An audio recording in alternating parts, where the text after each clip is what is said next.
My name is Sadie Craig. I'm the president of the Women Law Student Association. I would like to welcome you on behalf of the organization to the Edith House Lecture. The Edith House Lecture honors one of the first two women graduates from Georgia Law. She was co-valedictorian of her class, Edith House, and she also went on to have a prolific career in Florida. Without further ado, I will introduce our Vice President, Mandy Reed.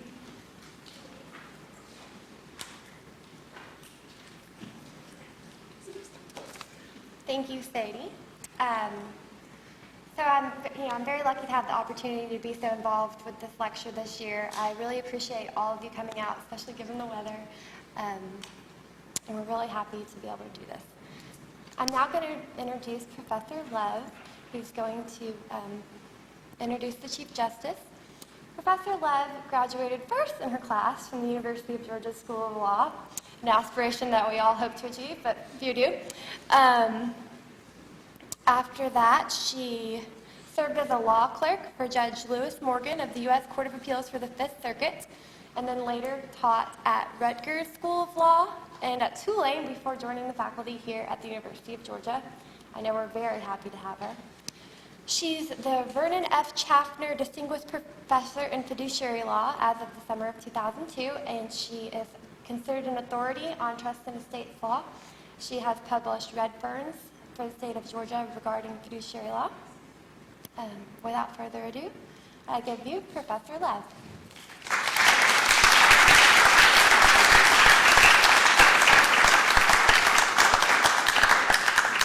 Thank you all so much. It is truly an honor to be here today and to introduce our distinguished speaker.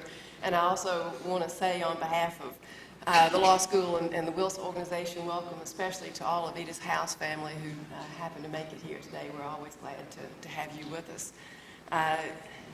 I'm going to keep my remarks short and simple. I'm still hacking a little bit from all this stuff that's going around, so the less I open my mouth and talk and spread germs, probably the better we'll all be. Justice Hunstein has been sitting on the Georgia Supreme Court for about as long as I can remember. And that goes back to 1992, 20 years on the Georgia Supreme Court. She was the second woman appointed to the court and currently is the only woman serving on the Georgia Supreme Court. We, I think, can hope that might be remedied the next time that there is an opening. She received her JD degree from Stetson University College of Law and became a member of the Georgia Bar in 1976.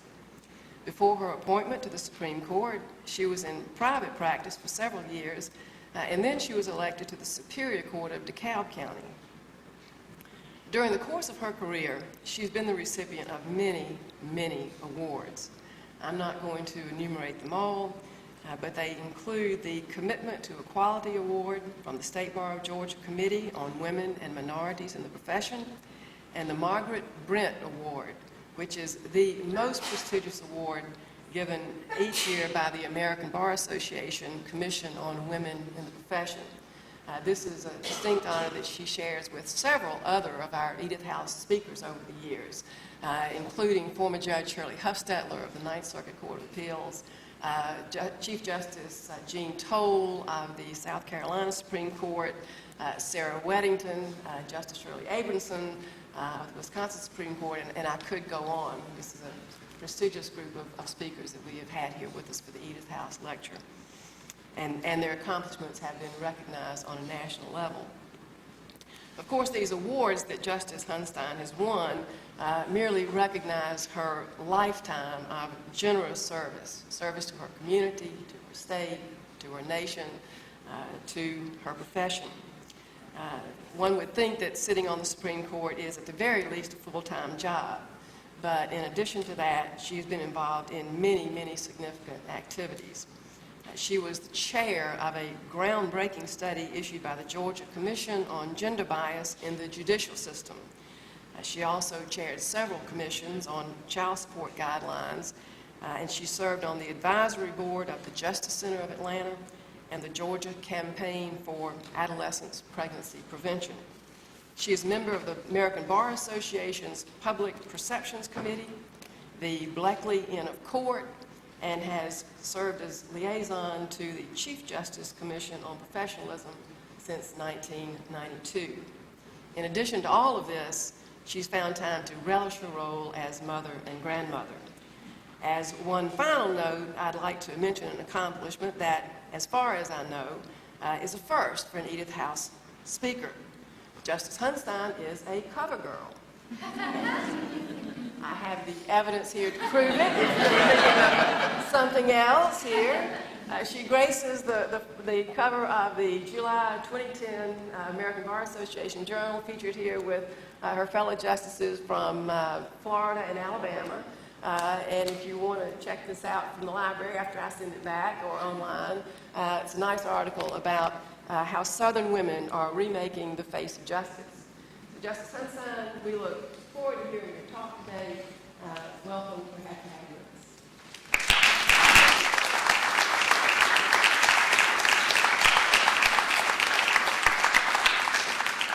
Now, because I'm short, I have a lift. So, you know, everybody, if the tall women who spoke before me were on the lift, I wouldn't look this tall. I would still look as short as I am. I want to thank the students and the faculties and you, Professor Love, for that very kind and generous introduction. I will tell you that I have been wined and dined by the students, and they have taken very, very good care of me and made sure that I felt very welcome, and indeed I do. I want to share a story with you before I start with my prepared speech. I was sitting here many years ago, and there was a panel of, I think, of 3 women judges. And we were sitting at the table like this, facing the audience, and it was before, and I believe it was me and Ann Barnes and Dorothy Beasley, who at that point in time was on the Court of Appeals. So we're sitting at this table, and you know, they were talking to each other, but there were a couple of young women students out in the audience, about 3 rows back, and they were just talking to each other, and what they didn't realize is because of this dome, you can get feedback from the 3rd row like they were standing right next to you. And so these young women, one looks at the other and she says, you know, she doesn't look like a barracuda. Oh, okay. So be careful what you say and where you say it. It is truly my honor and privilege to be here today and to help celebrate with you Women's History Month. I am grateful to Dean Rebecca White, a very good friend of mine and someone I truly admire, and the Students Association and the Edith House Lecture Series Committee for giving me this opportunity to speak to all of you. And I see many of my friends out there. This afternoon, I want to talk to you about women and the law. American hero John Gardner once said, "History never looks like history when you're living through it." You may not realize it, but all of you, especially the young students, are living in a period of change for women that one day will be recorded in the history books. You are living through it, and so am I. The law, along with medicine and theology, has throughout history been considered one of the world's 3 great professions. Medicine, because it preserves the body, theology, because it preserves the spirit, and the law, because it preserves civilization. The practice of law is an honorable profession. I am proud to say that I have been a member of the bar for more than 30 years. Time flies when you're having fun. And I continue to take great pride in my profession. But it's been a very short time in our history that women have been permitted to have anything to do with the law. When Minnie Hale Daniel graduated from the Atlanta Law School in 1911, the only female in a class of 40 males, the Georgia State Bar denied her application for admission because she was a woman. She turned out to be a rather powerful woman, and she went to the legislature and had the law changed, and 5 years later became the first woman admitted to the Georgia Bar. In 1922, less than 100 years ago, Viola Ross Napier of Macon became the first woman lawyer to to appear before the Georgia Court of Appeals and the Supreme Court of Georgia. And in 1925, Edith House, who grew up in Winder, Georgia, we have one of her relations here in the audience today, graduated co-valedictorian from the University of Georgia Law School in the first class to graduate women. In Georgia, women were not even allowed to serve on juries until 1953. A 1996 article in the Georgia Courts Journals described the observation of a judge who was presented with an all-female jury in a murder trial. He was quoted as saying, "Some people were wondering how in the world it would be possible for 12 women to agree on anything." But surprisingly enough, they reached a verdict after just 3 hours of deliberation. Preconceived biases on stereotypes do not disappear quickly. Those of you who are in law school should appreciate that as recently as 1963, less than 50 years ago, 96% of law school students were men, while only 4% were women. It is not easy being first. And when I started in law school, and with some of the women who are seated in the audience now, started in law school, I was among a handful of women students. I'll never forget orientation. The instructor said to us, "Look at the student sitting to your left. Now look at the student sitting to your right. If you're still here, they won't be." I remember going home that evening and wondering if I had the intellect, commitment, and courage to survive and graduate from law school. As a matter of fact, I called my boyfriend and I said, "I don't think I can do this, I'm just going to pack it up and go home." He said, "Well, just stay there a week. Just go there for a week and see if, you can't ease into it." And so thank heavens I did, and got through the first year, which we all know is the hardest, and it has been the right profession for me. There's been no question about it. The next time you're plagued with self-doubt, I want you to remember all those in this brief history who have gone before you, women and men who have had self-doubt, but have persevered through it and on to some success. I'm going to tell you a story about a woman I know quite well, and I know some of you know this story. And I tell you this story not because I want to kind of set myself apart or make myself seem special. But this is someone who, as a little girl, had quite a bit to overcome. Before she could barely walk, she had polio at 18 months. Then at 4 years old, she was diagnosed with bone cancer, and she endured painful treatments and almost lost her leg, but she survived. When she was only 11 years old, her mother died, and although her father owned his own business and was successful, he had only a 6th grade education. When she was in high school, I told him, I said, "Listen, Dad, I really want to go to this junior college that opened up." And he said, "Carol, you can go to college if you want to, but you're going to have to pay your own tuition. You're going to have to buy your own books, and you're going to have to pay me room and board." He said, "Women don't really need a college education. You need to get married and have some children." And so that's what I did. So I was married at 17, and I had a child at 18. And I have to tell you, I entered one of the most difficult periods of my life. There were times when I would say, after the husband left, and I was left to raise a 3-year-old child by myself, and not doing very well physically, there were times when I would say to myself, things just can't get any worse. I can handle this. Things can't get any worse. And it was like God was watching me. And he would say, "You want to bet?" And sure enough, things would get worse. So I stopped saying it then, and I don't say it now. I always do my best just to count my blessings. Those were pretty interesting years for my son and I.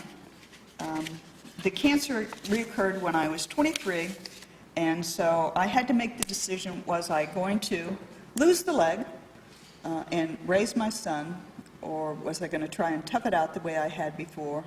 And I elected at that point in time to have the left leg amputated below the knee. And as it turns out, you know how life can be very peculiar, it was a blessing. Because I lost the leg and because I was disabled, the state of Florida, Department of Vocational Rehabilitation, decided that they would send me to college. They would pay my tuition, they'd buy my books, and they'd give me $20 a week to live on. It was like I died and gone to heaven. You know, sometimes a very bad thing can turn into something very positive. So in 1970, I graduated from Miami-Dade Community College with an associate's degree. And then in 72, I received my bachelor's degree from Florida Atlantic University. And discovered with a business degree in marketing that I still couldn't get a job where I could really support myself and my son. The best I could do was a receptionist at Martha's, which was a lovely off-the-rack couture shop that I could afford nothing in. But at least I had a job. So I decided to postpone consumption yet again and to become a lawyer. And at that point in time, there were very few women in the profession. And I don't know that that would have changed if the Civil Rights Act had not passed. And law schools were then required to not discriminate against women or minorities.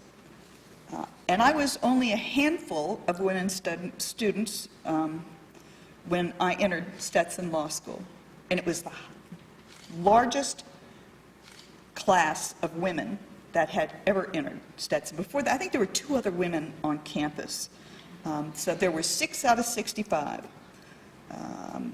It was, you know, we still had a fairly frugal lifestyle, but it was very interesting, and the dynamics of the school changed with the women. And I think every woman in my entering class graduated. I can't say that about the men who graduated, whether they didn't complete the course or transferred to other schools. But I think all the women graduated. And the men, when you were accepted, they sent you this book, and you had to know all these rules. And one of the rules was you had to wear appropriate court attire. So I called them up and I said, well, what is appropriate court attire for women? And they said, we don't know. So the men, this is in St. Petersburg, Florida, the men were wearing coats and ties, and the women started wearing jeans and casual clothes. And before you know it, the men were wearing T-shirts with ties and that sort of thing. So the dress code sort of went by the wayside. I did manage, thank God, to pass the bar in 1976 and discovered that women weren't really necessarily welcome into the practice of law and could not find a job with a firm. There are many instances where other women who had passed the bar would be, as they were being interviewed, were asked if they typed and how quickly they typed, not what their credentials were as far as law school was concerned. And that's just the way it was. I couldn't get a job searching titles, which was really amazing. I know.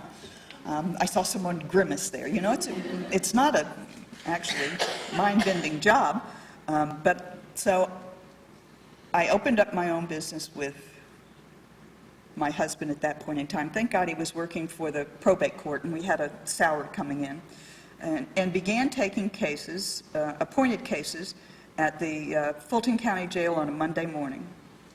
And I'd get paid, I think, $50 at the end of the week for disposing of a case on Friday. But I also got a free breakfast, cooked by the inmates. So it did help out a little bit financially. And then from there, the practice just started to build. And I still don't like lawyer advertising now. I still honestly believe that the way to build a practice is through referrals from other clients who are satisfied.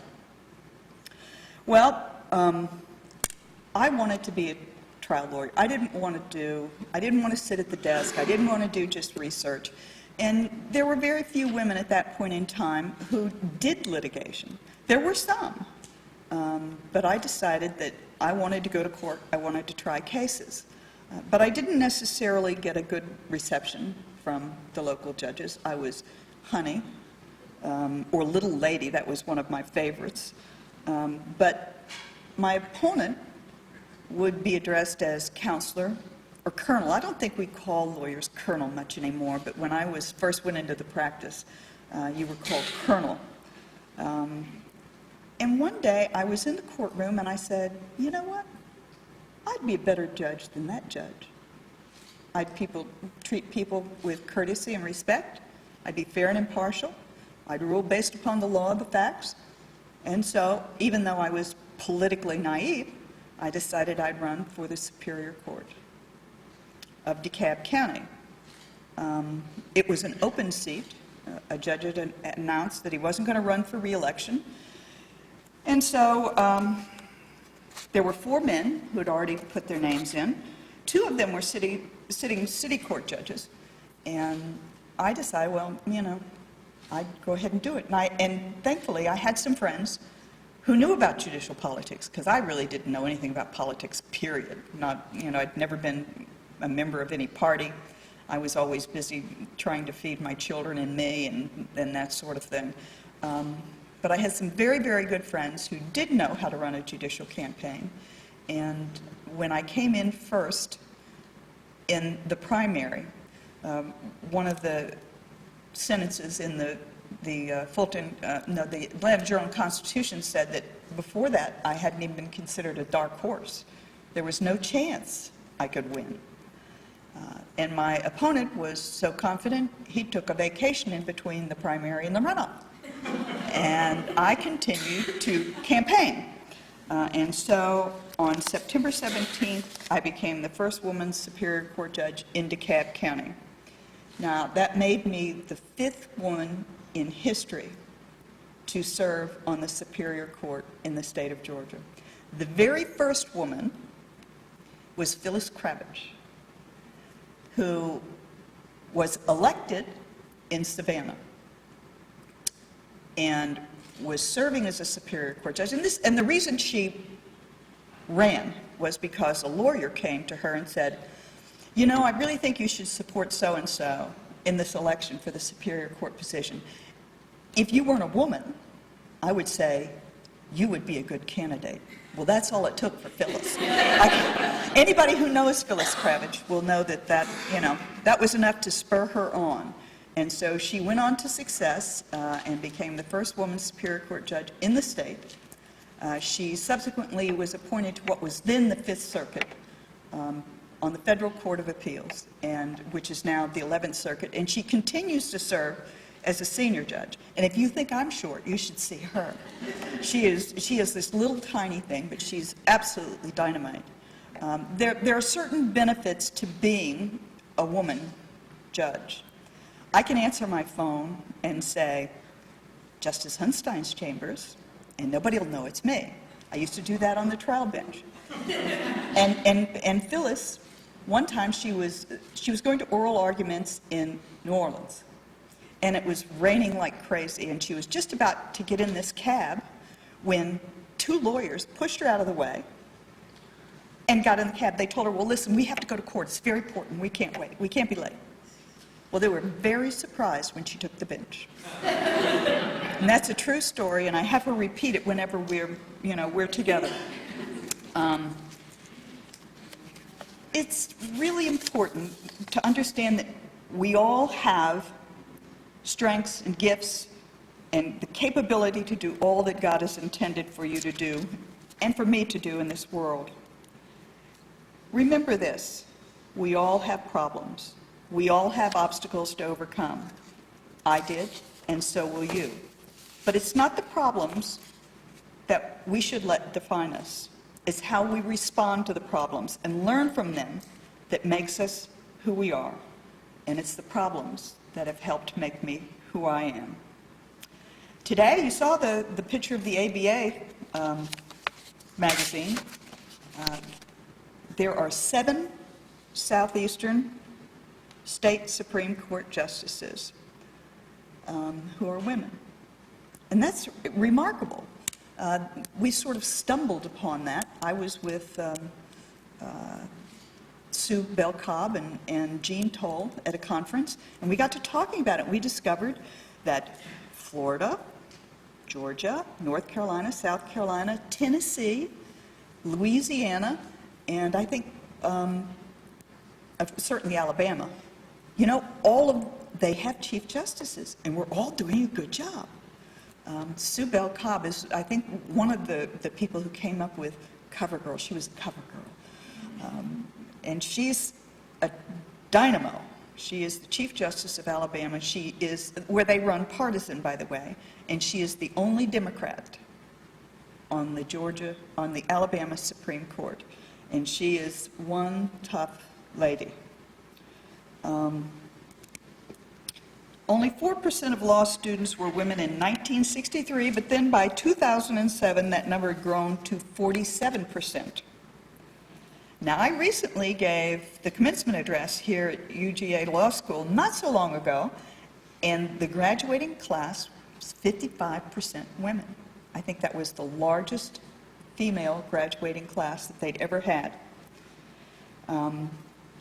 Although 47% of today's law schools graduates are women, women represent only, even though we've come a long way, women represent only 19% of partners in private practice, and only 15% of Fortune 500 general counsels are women. And while women represent 51% of the nation's population, we hold only 26% of state and federal judgeships, while men occupy 74%. Now, I want to tell you about one woman who is a very, very good and dear friend of mine. And I want to encourage all you women to support each other. And we love you guys, too. We want you to support us. And I always give a lot of men credit for being supportive of women and helping them and mentoring them in their careers. Linda Klein is a partner in a law firm. She is absolutely brilliant. She is one of those people who, if she only works, you know, until 11:30 at night, it's amazing. And she was the first woman president, and to date, the only woman president of the State Bar of Georgia. Now, we do have another woman in line, and hopefully that will happen, but it's been a number of years, I think since '93, since we've had a woman who is president of the State Bar of Georgia. She is currently the chair of the Board of Delegates of the American Bar Association, which is a huge, huge job. She is in line to become the president of the American Bar Association, and I know that she will achieve that. She is an incredible woman. In the words of Leslie Sanchez, who is the CEO of Market Research firm and a former Bush administration official, we've come a long way, maybe. So we're making progress, but I'm not sure women are completely equal yet. But we're getting there, and we're relying on the women students here to make sure that that happens. A more diverse judiciary is critical on many fronts. Thomas Jefferson said that the most sacred of the duties of a government is to do equal and impartial justice to all its citizens. And the diversity of judges and access to fair and impartial justice go hand in hand. The American Judicial Society recently wrote in an editorial that Americans understand that a jury of one's peers, representative of the community, is fundamental to justice. We require inclusive jury pools, not because they reduce the perception of bias, but because they reduce the actual opportunity for bias. Likewise, a diverse judiciary is an essential component of fair and impartial justice. Without it, Americans lack faith in their justice system. In our state of Georgia, no one has had a greater impact on the makeup of our judges than former Governor Zell Miller. He single-handedly reshaped the judiciary by appointing more African Americans and women to the appellate and trial courts of Georgia than all his predecessors and successors combined. Fully 40% of his appointments to the bench were women and minorities. The importance of diversity was on Zell Miller's radar screen. His goal always was to appoint the best and the brightest, but he was also committed to ensuring that the judicial branch reflected the diversity of the citizens of this great state. In Georgia, former Governor Miller has left a judicial legacy that remains unmatched. Over the years, I've been fortunate to chair several commissions and committees that have promoted and pushed to ensure equal justice, including the Commission on Gender Bias and the Commission on Racial and Ethnic Bias. Now, I will tell you, when Hilton Fuller, who was then the president of the Council of Superior Court Judges, and also sat on the Cobb County Superior Court with me, he came to me and he says, Carol, he says, you know, a lot of these states are doing gender bias commission reports, and the Conference of Chief Justices wants all the states to do them. Would you be the chair of this commission? And I said, yes, I would. But at the same time, I thought to myself, well, this is the end of your chance of getting any appointment to any appellate court in this state, because the potential was there to really upset a lot of my peers across the state. That turned out not to be the case. Recently, and you all may have heard about this, in December of 2008, a judge in Georgia found a woman in contempt of court and ordered her to serve 10 days in jail for refusing to remove her hijab. That's the traditional headscarf worn by Muslim women. I was chairperson at that time of the Supreme Court's Committee on Access and Fairness in the Courts. We had her come and testify before the committee, and then we led the way for the adoption of a new policy on head coverings that's now in place in every court of Georgia. Today, headgear is worn for religious or medical reasons is permitted in all of Georgia's courts. Now, when this particular instance of her arrest made the news, the Justice Department filed a complaint against the state, and they were going to do an investigation. And so it was really important for Georgia judiciary to step up and do what I think was the right thing to do. I'm grateful to Governor Miller. He will always be my governor. And all those who came before me for giving me the opportunity to serve and for helping to pave the way. And I urge all of you not only to go zealously into your career in the law, doing whatever activity you choose to do, but to be there in your community and to be leaders in your communities. And I want you to run for elective office, too. We need more women in elective office. I think all of you will have the opportunity to serve, and you, too, will learn from those who have gone before you in history. Less than 2 years ago, Governor Zell Miller swore me in as Chief Justice of the Supreme Court of Georgia. And with family, friends, and colleagues at my side, I said this. Back in 1965, when I was a young single mother with no money, no college education, I never dreamed of this day. It never dawned on me that one day I would be so honored. And as I've often said, that if I can leave a legacy, it would be to encourage all people to see the possibilities that they have and that we all have. The education that you receive, that you commit yourself to getting, not only will put you in a successful career path, but it will give you the chance to give back, to be leaders. I tell you, as one who has been very blessed, there is no greater joy than to be able to give back. So go forward. Complete your education at this fine institution, and it is a fine institution too. Go Dogs. And pursue your dreams. I wish all of you good luck and every success. And thank you for inviting me. Thank you. Thank you.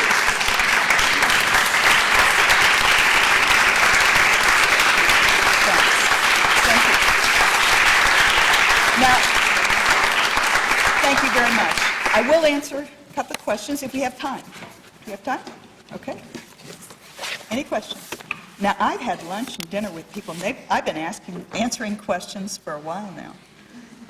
Have I answered all of your questions? Don't be shy. Oh, good. Judge? What do you think is the greatest challenge facing the judiciary today, either at the state or the national level or both? I think on a national level, anyone who remembers my campaign of 2006, there is a national movement to really, I think, politicize judicial races. There is this move by large corporations and others to make sure that tort reform is held constitutional by the state Supreme Courts.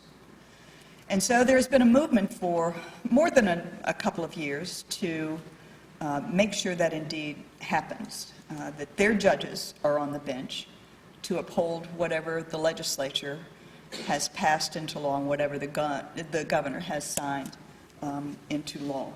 I think that's the greatest challenge. I think that really the independence of the judiciary. That, and I think sort of coupled with the fact that those in the executive branch and the legislative branch have forgotten basic civics, that there really are three branches of government, and that there are checks and balances, and that we are not a state agency. I've spent the last 18 months preaching that. Judge Stevens, don't laugh about that. You know that. Yeah, and it's amazing to me. But you can understand why. If somebody hasn't been out saying, no, you can't do that, we're the third branch of government, then why not take that power away? If you can, why not just make courts a state agency? There's currently a bill pending in the legislature that would allow magistrate court judges to be fired if they don't do a good job. Now, that's a very slippery slope, it seems to me, to be able to fire a judge because you didn't like their performance, rather than having them removed from the bench through the Judicial Qualifications Commission. So there are a lot of challenges for the judiciary now. The budget, of course, has been challenging, but I say frequently now we have a much kinder, gentler governor and members of the legislature, and I think they have a much better understanding of the needs of the judicial system and the benefits that we provide, both financially and certainly in service to the citizens of this state. You have to have a judicial system. You have to have one that's fair, impartial, and independent. Otherwise, in my opinion, it's the death of democracy. So, any other questions? Yeah? Thank you for being here so much. I've attempted to field this question from students a few times in the past few semesters, and at a somewhat a loss to do so, so I thought that you might give it a try. And that is, the question has to do with judges in the exercise of judgment and what sort of training goes into that. There's so many places where judges are given discretion by the law, especially trial judges, for instance. And typically people ask students, well, is this what you're being trained to do in law school? And the answer is maybe not. Maybe not. And so I thought I would ask you to comment on that. Some of you might remember Judge Peeler, who was one of my heroes. I served with him for about a year on the CAB Superior Court bench. And this was his philosophy. You can teach anybody the law, but you can't teach everyone to be a gentleman. And by that, he meant someone who would have integrity, someone you could trust, someone who was committed to doing the right thing. And I think that's the measure of a judge. Well, that's the measure of anyone, but it certainly is the measure of a judge, that you are committed to upholding the oath that you take, to uphold the Constitution of this state and the United States and the laws, and be fair and impartial. There is a lot of discretion. I will share with you that this was my experience. Because the judge that I replaced decided he was going to leave early, I was sworn in one morning at about 10 o'clock, and that afternoon I had a motions calendar. Well, I didn't know anything about the cases, but I got on the bench and just did the best I could. And that was a Tuesday, and my colleagues on the bench, all men, decided not only should I have the full caseload, but I should be the presiding judge too, which means all the emergency stuff came to me too. And so, you just sort of suck it up and do the best you can. After a month or two, I went away to Judicial College in Reno, and that was helpful. But there really isn't any kind of training for judges other than ICJE, continuing judicial education, which the legislature slashed the budget 50%. They think we can learn how to be a good judge online, which, but they don't know. They have never sat behind the bench. They don't understand how difficult it is. They don't understand how much we learn from each other when we go to these conferences, how another judge resolved a problem, what new programs are they trying. But there is a lot of discretion. And in general, I think that's a good thing. Oh, I see Rich Reeves back there, who is the head of ICJE and a very good and dear friend of mine. But it really, I think judges need discretion. I'm hoping with this new Sentencing Reform Commission, when it's formed, that we will look at getting rid of some minimum mandatory sentences and recognize the fact that judges really do have a pretty good grip. Do judges make mistakes? Sure, we're humans. Are there times when we don't maybe sentence someone as stringently as others think they should be sentenced? Maybe someone that we gave a break to goes out and breaks the law again. Do judges make mistakes? Sure.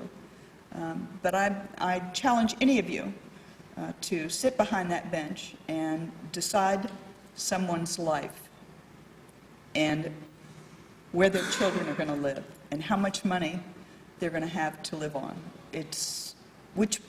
How long is their prison sentence going to be? It's not an easy job. It's a very rewarding job. Just don't go into it for the money, because it's not going to be there. You don't work for the money. But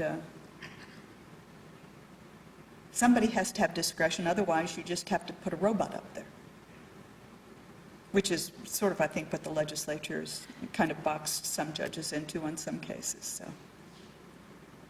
any other questions? Well, thank you very much. Let's have a reception.